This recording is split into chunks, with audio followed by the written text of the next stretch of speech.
Happy Easter, everybody! Masaya ba kayo? Palakpakan natin ang Panginoon.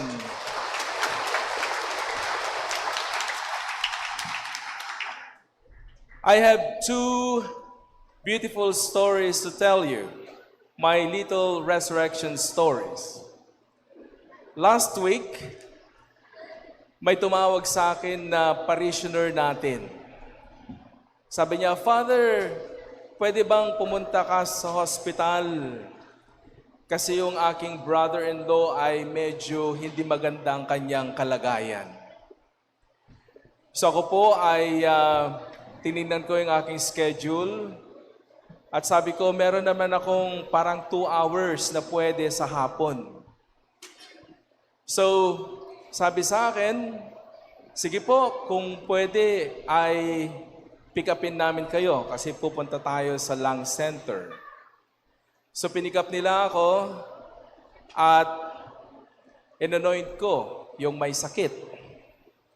Pinagdasalan at humingi ng tulong sa Diyos na sana ay lahat maging okay. And then, dinala na siya sa operating room. Kasi ako na lang yung hinihintay nila pala bago siya dalhin sa operating room. Ang nangyari po is the following day, nag-text siya sa akin. Ang sabi niya, Father, grabe pala yung kanyang kondisyon. Kumbaga parang hindi basta-basta. Talagang very serious, super serious. Pero nung nandun ako, habang ina-anoint ko siya, kalmado lang yung kanyang mukha. No? Very calm. Peaceful. And what is the good news? Nakauwi na siya kahapon. Praise the Lord. Palapakan natin ang Panginoon. It's really a miracle. Na sabi, di namin alam kung ano nangyari. Pero I think yung prayer natin, because there were 4 of us, ay dininig ng Panginoon. That's one. Second resurrection story na pwede kong sabihin na it's a good news for me. Meron pa akong binibisita lagi na isang elderly. Siya ay 89 years old. At walang anak. Ang nag-aalaga sa kanya ay mga kasama sa bahay. At saka yung kanyang pinagkakatiwalaan. Every time that I go and see her, parang yung aking faith ay lumalakas. No, kasi there's nothing in her na makikita mo na nagrereklamo sa buhay. Everything is positive. Kahit na siya ay nasa bed ng 3 months kasi nahulog siya, natumba siya. Nandun siya sa bed, 3 months. Hindi siya makapunta sa CR, hindi siya makabangon, doon na siya naliligo, doon na siya dumudumi sa bed. Pero when I visited her, kasi ayaw niyang pabisita ng 3 months, not a single word na pagrereklamo, o kaya sabihin natin na susumbong na narinig ko sa kanya. Everything is positive. Lagi niya lang sinasabi, by the grace of God, I'm always okay. You know, binibilang niya lagi yung kanyang mga blessings. Binibilang niya lagi. Ang dami kong blessings sa buhay. Lagi niya sinasabi sa akin na hindi ko kailangang magreklamo. Kahit na may masakit din sa aking paa, kahit hindi na siya masyadong nakakalakad ngayon, pero yung kanyang heart at yung kanyang spirit, yung disposition niya is very, very peaceful. Ang sabi nga niya sa akin kahapon, Father, kasi binigyan ko po siya ng communion. Sabi niya, naghihintay na lamang ako ng aking ticket papunta doon. Kasi daw, ready na siya. No? Ready na akong pumunta doon. Wala pa lang akong ticket. Yung mga kasama ko nauna na, may ticket na sila pero ako wala pa. So sabi ko sa kanya, maghintay ka lang. No? Darating din yan sa tamang panahon. Pero those two miracles, my brothers and sisters, na aking na-experience for the past 2 weeks, it really makes me feel that the Lord is really alive. Na ang ating paniniwala dito sa muling pagkabuhay ng Panginoon ay hindi lamang sa kwento na ating binabalik-balikan. Pwede nating sabihin na, yung birth ni Jesus Christ 2,000 years ago is just a beautiful story. No, it's a beautiful story. Kaya nga, ginagawa natin yung celebration ng Christmas kasi it brings peace, love, and joy. It's a beautiful story that happens before. And it could be the same with His passion, His death, and His resurrection. Pero kung hindi ito nakikita sa ating sariling buhay, it will remain a story. No? It will remain a story. Kaya nga, ang ating Panginoon, ano ang kanyang ginawa? Ang ginawa niya, after He rose from the dead, He blessed His apostles and He changed them completely so that they'll become apostles and evangelizers for the world. At yun na rin yung natanggap natin nung tayo nabinyagan.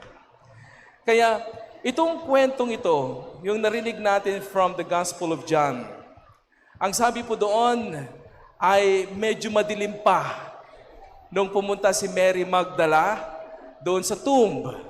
Alam niyo si Mary Magdala, bata pa sila nung namatay si Jesus. Mga siguro sabi nila mga late 20s. No? Mga bata pa sila. At si Saint Peter, mga ilang taon na kaya siya nun, sa palagay niyo? Matanda na?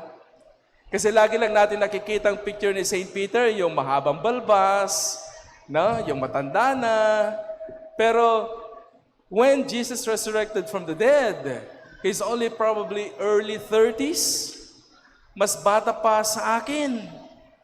Kaya nga, nung sinabi doon na when Mary Magdala saw, nakita niya na open na yung tomb ni Jesus, at saka pumasok siya at nakita niya wala na doon yung katawan ng ating Panginoon. Anong ginawa niya? Tumakbo siya. No? Tumakbo siya. Kasi hindi niya alam kung anong nangyayari. But of course, we have another account. Yung another account natin is nakipag-usap sa kanya si Jesus. Pero in this account, hindi nakipag-usap sa kanya si Jesus, kundi para bang natakot si Mary. Ang sabi niya, pumunta siya agad kay Simon. Sinabi niya, wala si Jesus. Di namin alam kung saan siya dinala. So, ang nangyayari is, makikita natin na natatakot si Mary. Nasaan si Jesus? Di natin alam kung nasaan si Jesus. So, anong ginawa nung dalawa? Si Simon at saka yung beloved disciple, tumakbo rin sila papunta sa tomb. Ngayon, eto po yung maganda nating tingnan. Ito ba'y gawa-gawa lamang ng mga unang disipulo? Itong kwento ng resurrection. Nakalagay po doon sa binasa ho natin, and even last night, di ba yung gospel last night, merong malakas na lindol. At nandoon yung anghel na sila yung naghawi nung malaking tipak na bato sapagkat hindi kayang itulak ng tao. At nandun din yung mga sundalo na nakabantay, no? Noong lumindol na yon. So, pakikita natin na para bang gumanon lamang yung takip, hindi siya puinersya. There's no force. It just slide to the side like that. So makikita ninyo na nung makita ni Simon Peter, kasi siya yung unang pumasok, ang nakalagay doon is, nandoon yung balabal ni Jesus, yung ibinalot sa kanya. So kung ito ay pagnanakaw, kasi yun naman sinabi ng mga ng emperor, sabi niya, sige, pagkalat nyo na si Jesus ay ninakaw nila. Di ba? Yun ang nasa gospel. Kung yun ay ninakaw, pag ba magnanakaw ka, ay Tatanggalin mo pa ba yung nakabalot sa kanya? Eh di ba binalot si Jesus? Tatanggalin mo pa ba? Tapos aayusin mo pa pagkatapos? Hindi, kukunin mo na lahat at itatakbo mo na. Pero ito ay natanggal yung binalot sa kanya, nakalagay sa tabi, at maayos pa yung linen na nakalagay din sa kanyang katawan. At makikita natin na walang puwersang galing labas para buksan itong pintuan, kundi ang puwersa ay galing sa loob. No? Came from within. Kaya masabi natin na the resurrection, kahit walang nandoon, kasi wala namang nakakita na si Jesus ay muling nabuhay. Nung makita ni Mary, buhay na siya. No? Pero all these stories, if we put them together, talagang it's really the power of God who resurrected Jesus from the dead. Kaya nga, ito ay kakaibang balita. Kakaibang balita ito. Kasi merong isang namatay na muling nabuhay. No? Isang namatay na muling nabuhay. At pwede natin sabihin na, bakit nga naman si Lazaro? Di ba? Namatay din siya, pero binuhay siya. Anong difference niya kay Jesus? Ang difference niya kay Jesus is hindi pwedeng i-compare sa narinig natin ngayon. Kasi we have to look kung ano yung mas mahabang istorya ni Jesus. Si Lazaro namatay ulit. Pero si Jesus, hindi na siya muling namatay. At iyon po yung pagkakaiba ng lahat ng mga nabuhay noong panahong iyon. Sapagkat lahat ng mga nabuhay ng mga panahong iyon, kung sino man yung mga bumubuhay sa kanila, they all died. Pero si Jesus, He will never die. No?